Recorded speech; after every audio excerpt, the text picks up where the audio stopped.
Hello ଦର୍ଶକ ବନ୍ଧୁ ନମସ୍କାର ମୁଁ ବିକାଶ ଆପଣମାନଙ୍କୁ ସ୍ୱାଗତ କରୁଛି ଆଜିର ଆଉ ଏକ ନୂଆ ଭିଡିଓରେ। ତ ଦର୍ଶକ ବନ୍ଧୁ ଦେଖନ୍ତୁ ଓଡ଼ିଶାର ସମସ୍ତ ଚାଷୀ ଓ ଭାଇ ଭଉଣୀମାନଙ୍କ ପାଇଁ ଆଜି ଯାଇଛି ବହୁତ ବଡ଼ ଖୁସି ଖବର।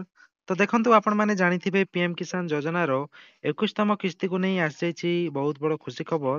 କେନ୍ଦ୍ର ସରକାର ପିଏମ୍ କିଷାନ ଯୋଜନାର 21ତମ କିସ୍ତିକୁ ନେଇ ବର୍ତ୍ତମାନ ଡେଟ୍ ଡିକ୍ଲେୟାର କରିଦେଇଛନ୍ତି। ଚାଲନ୍ତୁ ଜାଣିବା ଆଜିର ଏହି ଭିଡିଓରେ ପିଏମ୍ କିଷାନ ଯୋଜନାର କେଉଁ ତାରିଖରେ ଆପଣମାନଙ୍କୁ ଏହି 21ତମ କିସ୍ତି ଟଙ୍କା ମିଳିବ।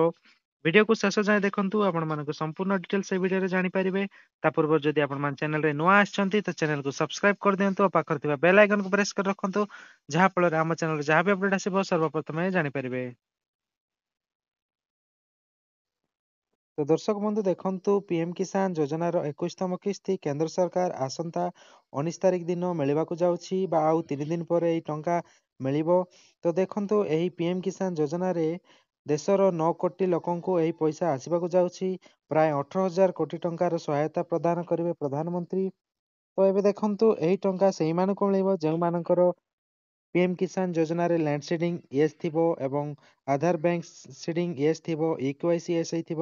ତ ସେଇମାନଙ୍କୁ ହିଁ ପିଏମ୍ କିଷାନ ଯୋଜନାର 21ତମ କିସ୍ତି ଟଙ୍କା ମିଳିବ।